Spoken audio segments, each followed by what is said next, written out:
Hi, this is John Linneball, and this is College Prep, but I'm in 8th grade. Why start now? I'm with John Linneball Tutoring. I'm johnlinneball.com. That's my URL. John at johnlinneball.com, and 415-986-7355 is my phone number. My cell phone number is 415-623-4251. Texts are great. And if you want to mail me something, 1859 Powell Street, number 109, San Francisco, California, 94133 is where to mail things to.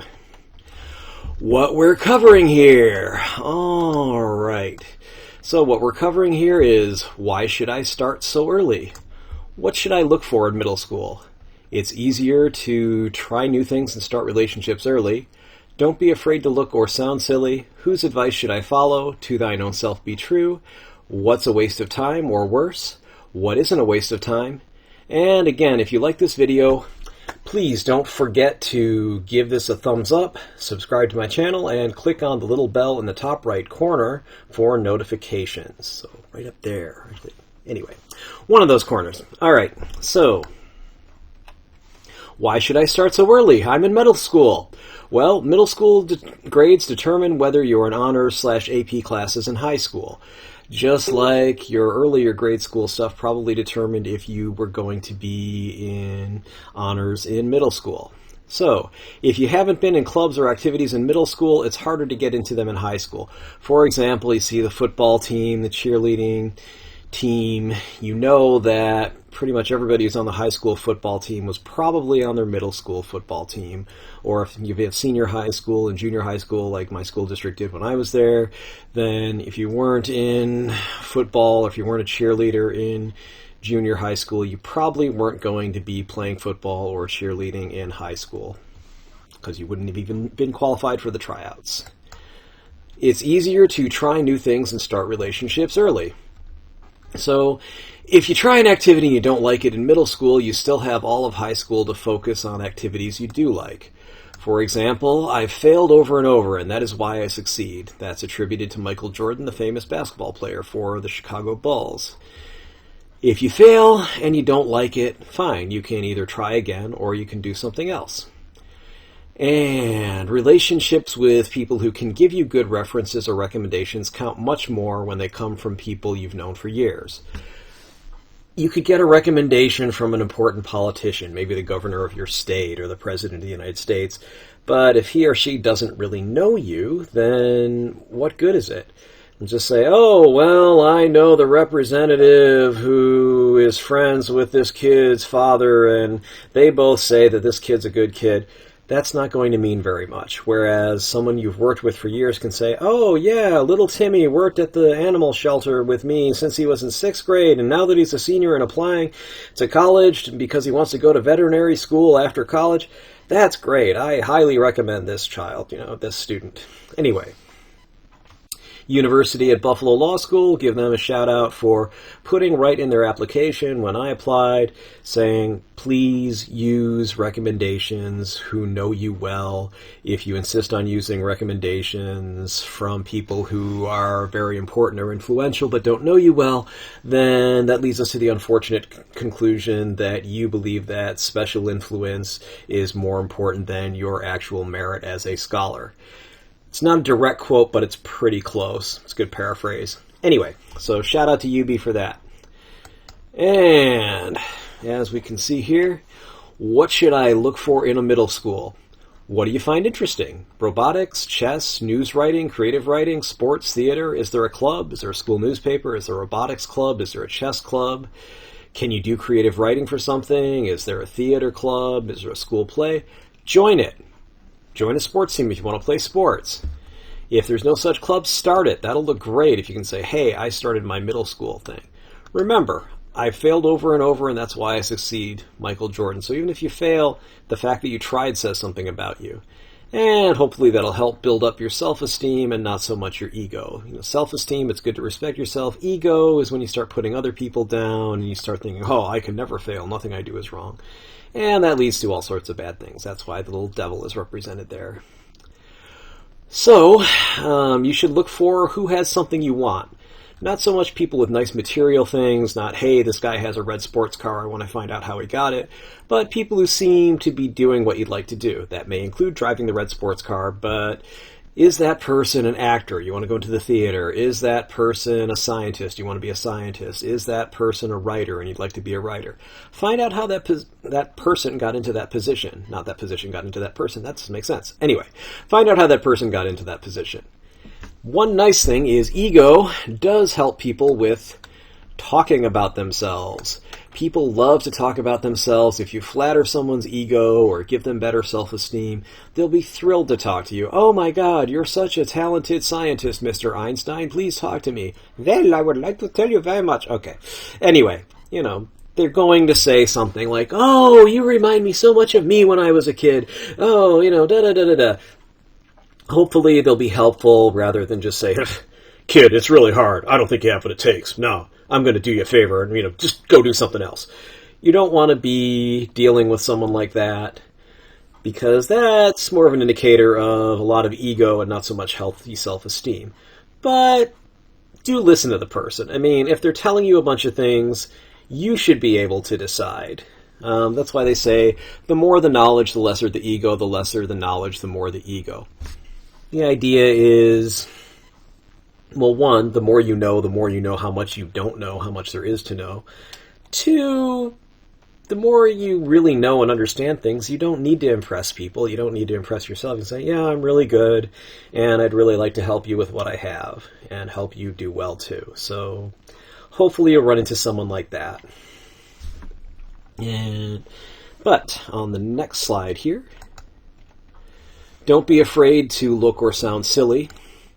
Mistakes early on are more likely to help you than hurt you if you learn from them. So don't let your ego get in the way where you're saying, oh my God, I can't ever look ridiculous, I can't ever look silly. That's okay. You're in school. You're going to make mistakes. People who make fun of you, they're often jealous of your willingness to take a risk. They don't want to look dumb. Oh my God, he looked dumb. She looked dumb. But they might also just be jealous that you're always the one who has the right answer. You're always the one who knows what's going on. And for some reason, I don't know, when you're a young teenager, people make fun of you for that. I still haven't figured that one out. Well, other than that, they're jealous of you. But again, watch out for ego. Someone might actually say, no, you're really doing this wrong. I'm not saying it because I'm jealous of you. I'm saying it because you're wrong. Or, no, you've done something to me that is wrong, and you should apologize for it because you've done something that's morally wrong, and it hurt me.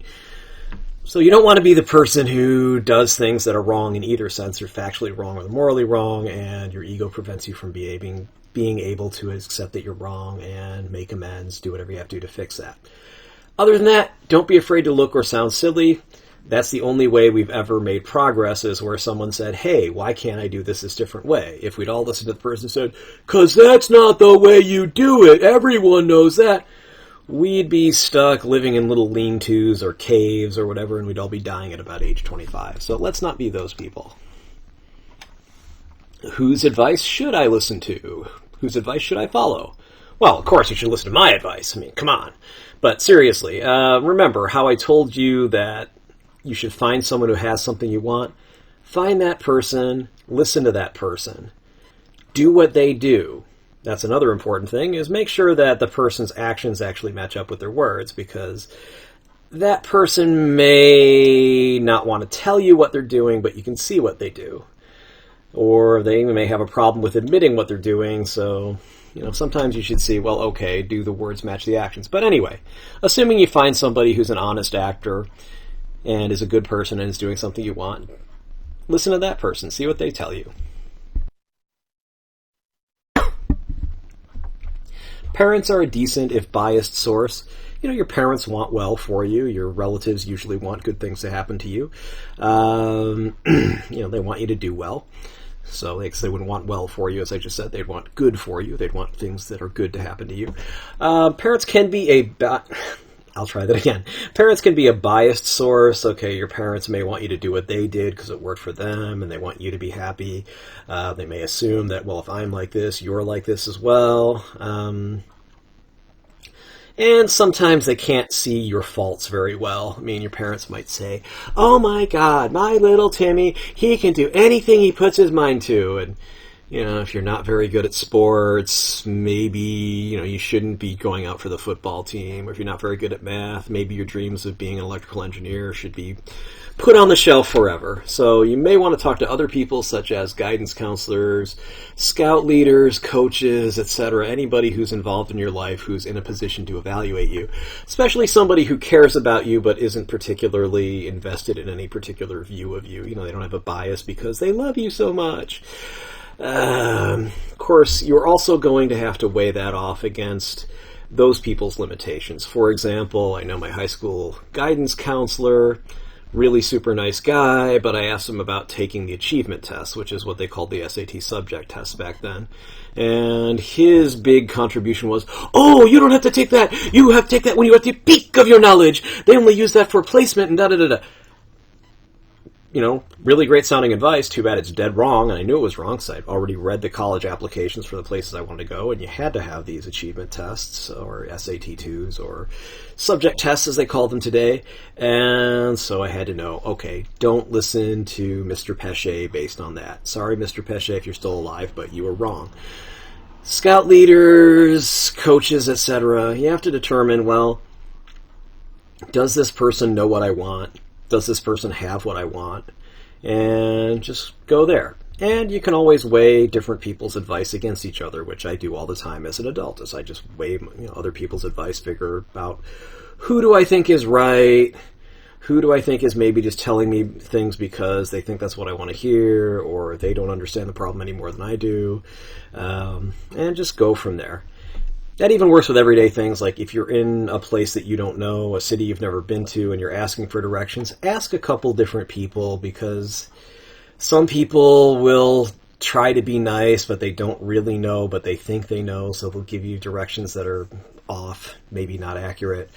You might end up with somebody who is purposely giving you wrong directions because they don't care and it's their idea of fun. Anyway, or as you get closer, just ask somebody to make sure you're on the right track. And so you can just think of this as the big picture, asking for directions. Where should I go in my life? All right. To thine own self be true. It's a quote from Shakespeare. Of course, it's in Hamlet. A father in Hamlet, I believe it was Polonius, said to his son, to thine own self be true. Of course, then he has people spy on his son to make sure that his son is behaving when his son doesn't think he's being watched. So that kind of undercuts that message, but fine. Lots of people say really great things even if they're hypocrites and they actually do the exact opposite. Famous author Kurt Vonnegut interpreted that statement as, be an egoist. He didn't like that advice. I don't like it either, but I don't think that's the correct interpretation of that advice. A better interpretation, in my humble opinion, is don't do things you know are wrong or that you know are wrong for you. So, in this case, I'd say it means more aim higher in case you fall short, aim higher and start sooner. The idea is you want to go and aim for something.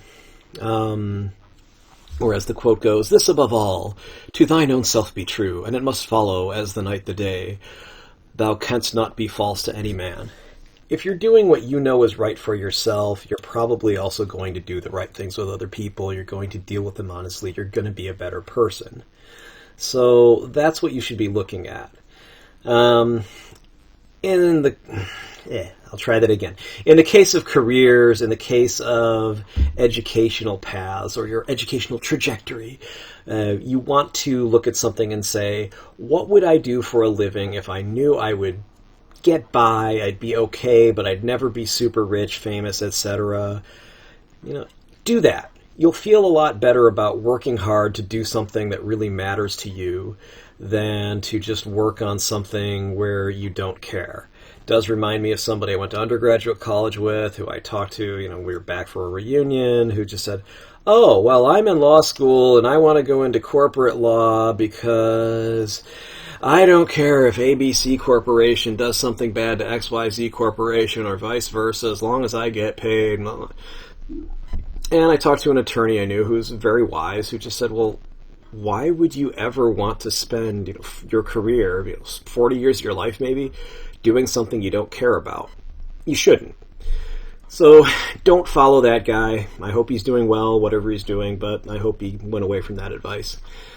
The advice of, oh, I don't care, I'm just going to go into corporate law because I don't care about it. Please work on things you care about. And let the person who actually cares about corporate law work on it. So anyway, aim for that. It's better to aim high and miss the mark than to aim low. And, because if you miss the mark, you're still going to hit something that's up high. If you aim low, all you can do is hit, the prizes on the low shelf that aren't worth very much. So don't be that person.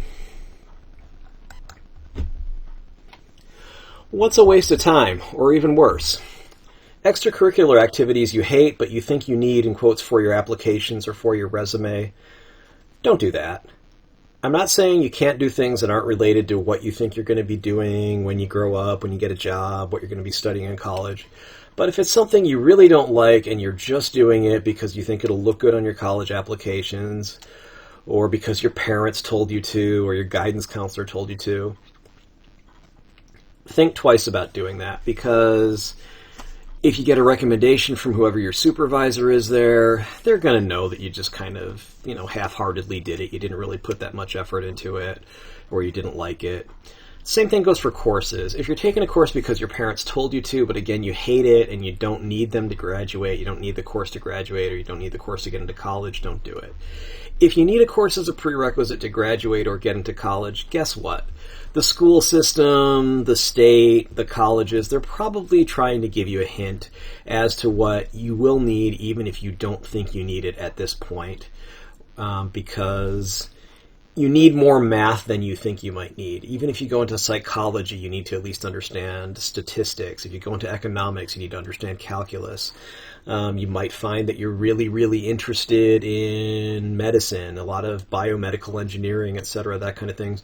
You also have to understand math quite well.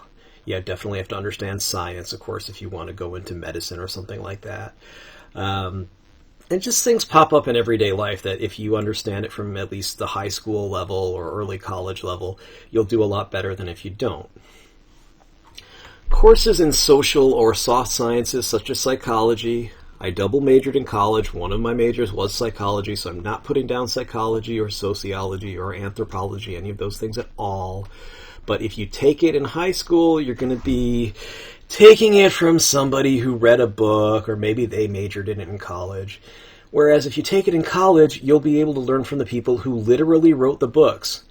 Several of my professors wrote the actual books that were used in the course. And, they were professionally published, so they weren't just used at my college. So you're literally learning from someone who wrote the book. It makes a difference because soft sciences, social sciences are open to interpretation. And if you're learning it from some teacher who doesn't really understand what the professor meant when he or she wrote it, that's nowhere near as good as being able to actually ask the person who developed that textbook, what did you mean by that? Where'd that come from? So drugs or alcohol, I hate to sound like your parents, coaches, guidance counselors, etc., but there's not much to be gained by drinking or getting high, especially compared to what you can lose if you get hurt, sick, or arrested, or the study or even just relaxation time you've wasted by getting wasted. If you're hungover when you need to be studying, it's not great. You get arrested, a lot of these drugs are illegal, even though marijuana is legal in lots of states. At the state level, federal officers can still arrest you. I've heard enough stories about people, even when I was at college, who took drugs, ended up in an embarrassing position where, they're naked on the college president's lawn at 3 a.m. and get arrested by college security. Don't be that person, okay? Especially in high school. College, they might, look the other way, try to cover it up, give you a break. Whereas in high school, the local police, the school district, etc., they're not too keen on that sort of thing. That kind of thing can get you expelled from school, can keep you from getting into college, can keep you from getting jobs. So don't do that. 50% of all traffic deaths. No, yes, that's about 25,000, right.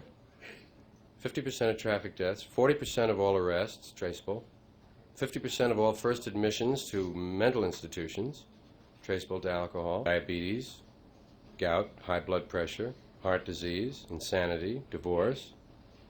I always say, drink up, Shriners, whenever I see a couple of them. What else is a waste of time, or worse? Well, trolling, posting things on the internet just to get a rise out of people. That's not great. Now, I know I've posted things that I really had a genuine statement, genuine question, and people accused me of being a troll. One of my friends said, well, a troll is anybody whose question I don't feel like answering at the moment, and I just think they're stupid, so I'm just going to call them a troll. But even if you truly believe something controversial, please post using an account that isn't traceable back to you. You could open a Google account or a Yahoo account, etc. The email doesn't have to be your real name. And you can go on YouTube and make comments using your comment that, again, isn't traceable to your real name. And this includes private or secret Facebook groups or other things on platforms. I know Facebook doesn't like it when you don't use your real name, but you can get away with it as long as you're not ostentatious about it and you're not harassing people with it. You can just open an account in a name that isn't traceable to you, and then you can be on private or secret Facebook groups or similar things on other platforms. You need to be really careful about that because people have actually lost admissions to Harvard. They were admitted to Harvard and it was rescinded over that sort of thing. Harvard Law School. Yeah! Tuition and fees. $10,000. And I can show you that right now. We have things like Harvard admission offer rescinded. So Harvard was rescinded admission for racist comments. It's on CNN, Inside Higher Ed. Harvard rescinds off over applicants' past races. Okay, this was the Parkland kid who was a Parkland survivor and an NRA person. So in the end, it was, okay, in which forgiveness is possible or mistakes you brand you as irredeemable as Harvard has decided for me. So this guy made some sort of thing, okay. 2 years ago, Harvard turned down 10 students who were part of this thing called the, thank you Harvard Crimson, I don't need that. Okay, who were part of a chat. It was called Harvard Memes for Horny Bourgeois Teens. Okay, so this was just people made some very nasty racist things for me. Okay, so looks like this was just kind of a meme issue and people put up some really racially offensive memes and sexually offensive memes or what have you. I don't know. Anyway, we don't want to do that. Let's not put ourselves in that position. So what we're going to do is we're not going to post to groups like that. Just stay away from anything like that. You can talk about controversial things all you want when you get to college. You can have debates. Believe me, they spend much time on that. And finally, don't use cute or funny emails or accounts for serious email. That is, school admissions, job applications, etc. If it's something that's necessarily going to have to be tied to your real name, like job applications, school admissions, ordering things online, whatever, use an account with your real name. Let's say your name is Bob Smith. Then fine, make it Bob Smith or Robert Smith, and if you were born in 2005, Bob Smith 2005 at fakeprovider.com. I just made that up. If there is really a fakeprovider.com, well, God bless them, but that's much better than Bobby Smith is friggin' awesome at fakeprovider.com or Bobby Smith loves the 420 or something like that. Anything that questions your maturity or suggests that you're into some interesting extracurricular activities. No, you want it to be very bland and corporate and just your name, just the facts, ma'am, as they said in the old Dragnet TV show and movie and things like that. So, what isn't a waste of time? Physical activities. If you're a jock, I know you're thinking, yeah, no kidding, John, I knew that. If you're more of an academic, don't tune me out. I didn't play a sport in school, but I did find that working out helped me a lot when I got to college, and I still do it to this day. It's one way to meditate and relieve stress. If I'm in a bad mood, I usually find I'm in a better mood after I spend an hour on the treadmill, which I do every day. It's probably kept me from sending a lot of really angry text messages, so that can help. Team sports, group activities, they do teach you how to get along with others to get a job done. Meditation, yoga, etc. Other than an hour on the treadmill every day, I don't really do that, but it does help a lot of people. And I guess going back to the team sports and group activities, my younger brother was on the wrestling team when he was in high school, and he just said, hey, it helped him learn more about how to live life than, say, taking German. That was his example. No, I didn't ask him for any of this. So unsolicited, he told me that. Teaches you how to get along with others and how to get a job done.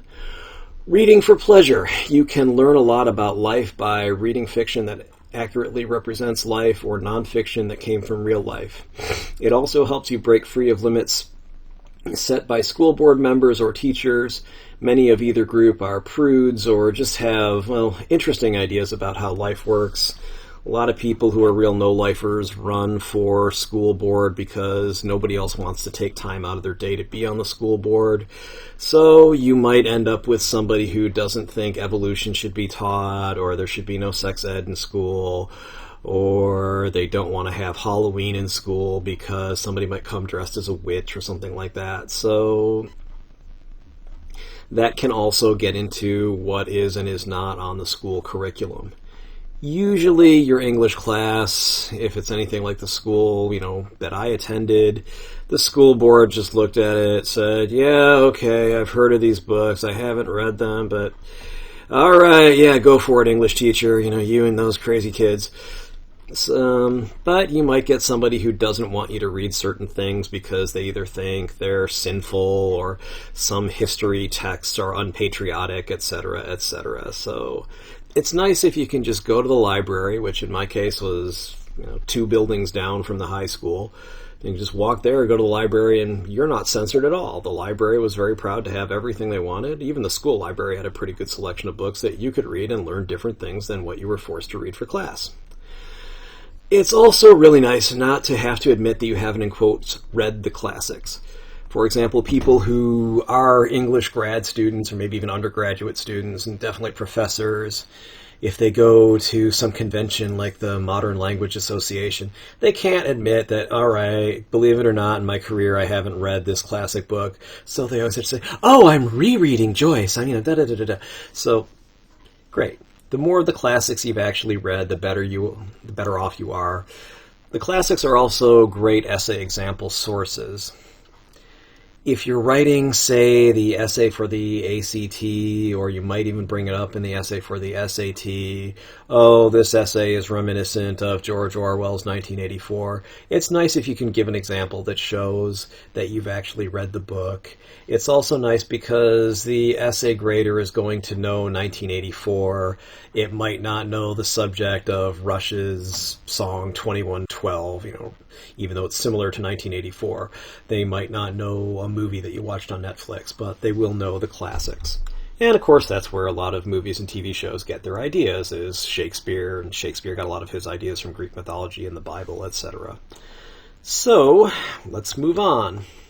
What isn't a waste of time? Well, YouTube, Netflix, other internet, or streaming video, those are all great because they can teach you, much like reading, they can expose you to new ideas, and they can show you how logical arguments are constructed, including fallacies such as the straw man fallacy, basically, which everybody accuses everybody else online these days of, oh, that's a straw man, that's a straw man. So you're probably wondering, John, what the heck is a straw man? I mean, not like the Scarecrow, a real straw man, but I think you don't mean that. And you're right, I don't mean the Scarecrow from The Wizard of Oz. A straw man is a weakened version or a distorted version of your opponent's argument that you create for the purpose of defeating, therefore making it look like you've defeated this other person's idea. So a straw man idea might be, or straw man argument, might be if your opponent is arguing for increased social welfare. Well, people really can't make it on welfare and SSI and things like that at the level they're at. We really should increase that. You could argue, say, oh, so you mean everyone should get all the free money and stuff they want and not have to work. how's our economy going to not collapse if that happens? Everybody's got to work to produce things, and if you let everybody be lazy and not do anything, the economy will fall apart almost instantly. Great idea there, boy. How long did it take you to think of that? Okay, that's not really the argument that was presented. You're saying, well, those who are in need should be given a little bit more than they are today. That's not the same as saying everybody should be given everything for free. So that's a straw man argument. There are other kinds of logical fallacies. I have a video on that I'll reference in here that you can look at. Video games and board games. It's always great to learn about strategy, for example, chess, SimCity, even Monopoly, things like that. You can learn a lot about strategy and how the world works. Networking. It's always a good idea to keep in touch with old teachers, coaches, etc. Holiday cards are a nice touch. And talking to people in general. If you're curious about why people are doing things, ask them politely, and they'll probably tell you something interesting. Even if it's interesting in the way as, wow, that's really stupid. But you'll hear a lot of things that are actually just really smart that you hadn't thought of. For example, my father has told me the story of when he was 8 years old, which would have been 1948 in New York City, when lots and lots and lots of people smoked, very popular back then. Nobody knew it was bad for you, or at least people thought it might be, but they hadn't had the Surgeon General's report on it, etc.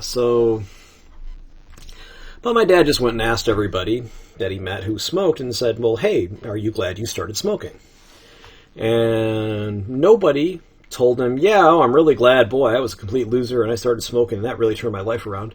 No, of course, nobody said that. Everybody just said, well, I really wish I could stop, but I can't. But hey, kid, it's not so bad. And my dad didn't really like that argument that, well, it's not so bad. Well, how about just not doing it? I don't really want the best thing someone has to say about something to be, it's not so bad. So he didn't start smoking. So anyway, that's one of those things. Again, or if you're talking to the person who has something you want, you can find out how to get it. What also isn't a waste of time? Basic study and planning skills. For example, ask questions in class. The only stupid question is the one you didn't ask. I will note the exception for where you're actually trying to be silly or stupid. If you're just trolling the teacher, fine, that's a stupid question. A good teacher, though, can turn that around. I do remember I had to read the play Our Town for English class, and the name of the town in that is Cross Corners, and the teacher asked, well, why did they name it that? And so I just kind of gave the smart butt answer, why not? And she said, oh, well, that's about as intelligent as saying I had super supper, which it was. I just was like, what kind of stupid question is that you're asking? I don't know. It's a name they picked. But a teacher who was a little wittier, she was very bright, but the teacher is, a little wittier, had a little bit more of a sense of humor and was on the ball, could have said, that's right. Why not? That's the point. Cross Corners is just an average name for an average town. So why not? It's not something that's really highly significant. It's any town, USA. So I think that's pretty cool if a teacher can do that and take a troll question and actually make it look like a serious question. Sometimes advice columnists do that with obviously fake letters and things like that. Anyway, ask questions in class. If you really want to know something, the best way to find out is ask. Even if your classmates make fun of you, even if people think you're silly, go ahead and ask. Read outside books, watch outside videos on school subjects. You don't have to limit yourself to the school texts, handouts, what the teacher says. Already told you, some people who get on school boards, and some states it's statewide what they decide that you get to learn in class, what textbooks get used. You can go to the library, read it. You can look for bias in the texts that you're presented, and you can look for biases in the books that you find in the library, both inside and outside of class. It's also fun when a teacher can say, whoa, there was a book called this. My 9th grade social studies teacher was talking about the war in French Indochina that led to the Vietnam War. And he said, oh, well, there's a book about the Battle of Dien Bien Phu called He said War in a Very Small Space. I said, well, actually, the title of that book is Hell in a Very Small Space. And he did ask me, have you read it? So I did admit, no, I haven't read it, but I've seen it in the library. Anyway, would be better if I had read it, but let's get on. It's better when you can actually read a book and know what's going on. You don't have to rely on a teacher's interpretation of something or a textbook writer's interpretation of something, especially in something like history or social sciences. Also, what's really not a waste of time? Taking hard math and science courses in school. Statistics, calculus, physics, and chemistry are all hard and require you to study. It makes no difference if you learn something like calculus or statistics or any math course at high school, at your local community college, or at MIT or Harvard. It's exactly the same material, and it's not open to interpretation, as opposed to something like psychology or sociology. Why take it in high school, you ask? Well, it will let you start with more advanced courses. If you've already taken basic calculus, you don't have to take calculus. You might be able to just not take calculus and do the rest of the math major. Or you might not have to take it before you take economics, etc. You won't get stuck in quantitative studies, remedial math courses. That was the name of the course that you had to take if you didn't do well enough on a math placement course when I was in undergraduate college. And it was all the stuff that you learned in high school and you really didn't want to have to remember. So I was glad I didn't have to take that. Most importantly, you will be able to socialize a bit more in college if you've got the fundamentals down, so you don't have to work quite as hard on the other courses. Because, let's face it, when you're at home, there's really nothing else to do but study. For most people. If you grew up in Manhattan with permissive parents, fine, this isn't for you. Everybody else, you probably grew up in some suburb or some rural area where there's nothing to do at night, and it wouldn't matter, you're too young to be allowed to go out that late at night, so sit at home and study. And learn things, and then you will be able to socialize a little bit later when you're at college. You can stay out as late as you want and do what you want, even if it's just going to the movies, something like that. If you're headed to engineering school, well, all right. If you're going to Caltech or MIT, you're going to have to work even harder, but it will pay off because you'll already know the basics, so you'll be able to move on. And then, of course, it'll pay off for you later in life when you have this fantastic job and you get paid a lot of money, and you will have a wonderful life because you busted your butt in college. So, let's move on. Planning for college is not a waste of time. Even if you don't end up going to college, you'll have learned important facts, study skills, and most importantly, how to think critically. Frank Zappa said, well, if you want to hook up, go to college. If you want to learn, go to the library. He used a different word than hook up, but you know what I mean. Anyway, if you want to get ahead in life, it's important to learn how to think critically, whether or not you have a piece of paper that says you're smart, that says, oh, well, you studied this, you have a diploma. It's more important to be able to think critically and defend yourself in an argument. Plan ahead. You won't be guaranteed extensions on deadlines or due dates, even if you have the best excuse in the world. Judges might not wait for you in court.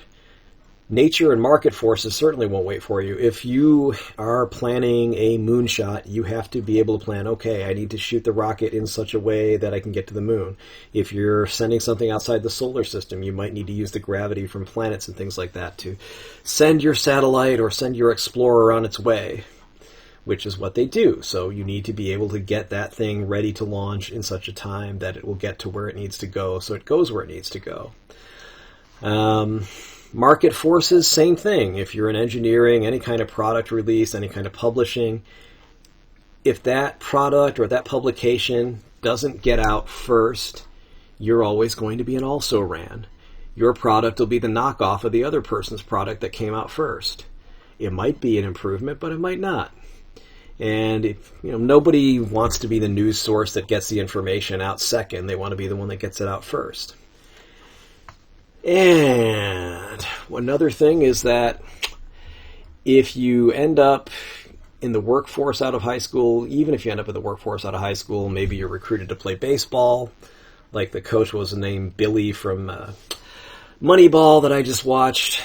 The guy was granted a scholarship to play baseball at Stanford, decided to go play for the New York Mets instead. He was recruited, so he went into the workforce right out of high school. Still had to deal with being cut, being sent to the minors, this, that, the other thing. Ended up having to go to management at the Oakland A's because he couldn't cut it. He wasn't that good of a ball player. And a worse thing is if he could cut it, but he missed a deadline. And that's the thing is, If you can do something but you miss a deadline, you're going to be dealing with somebody on the secretarial staff or in the college admissions office, or more likely the college registrar's office or college bursar's office that says, failure to adequately plan on your part does not necessarily constitute a crisis on my part. Believe me, any college office where these students deal with people from the college, usually they're assistants to the bursar or assistant registrars, they've always got something like this up on the back wall. You should have planned ahead. You know that? You should have planned ahead. We'll fake it. I'll tape up the hand like it broke. And a lot of administrative staff also have the, would you mind terribly if I asked you to take your silly-ass problem down the hall? Believe me, a problem that occurred only because you failed to plan is going to be a silly-ass problem that does not automatically create a crisis for that person. And you'll have to sit through uncomfortable questions from, say, the registrar if you want to get into a course. Why should I let you into the course? Well, because I need it to graduate. No, you're telling me why you want me to let you in the course. You're not telling me why I should. There's a difference. Do not get caught in that situation. It's not going to help you. It will, but it'll embarrass you. Hopefully you'll probably get what you want, but you have to sit through a lecture, and then until, in the real world, a judge may not give you an extension on something, so you might lose a case. I have no idea who keeps pinging me here on Facebook or whatever, but anyway. So, what do we want to do next here? Summing it all up, look, very few people outside your family or your very closest friends truly care about you. Even the people who truly care about you can't necessarily do anything for you in a self-created emergency like we just talked about, because you're going to have to deal with whether somebody's in a good mood or not, or if it's a force of nature or the market or something else. You can't do anything about it. I can't change the orbit of a planet. Your family can't make another company not release something before you got your product on the market. So you want to start planning now so you're not unpleasantly surprised later.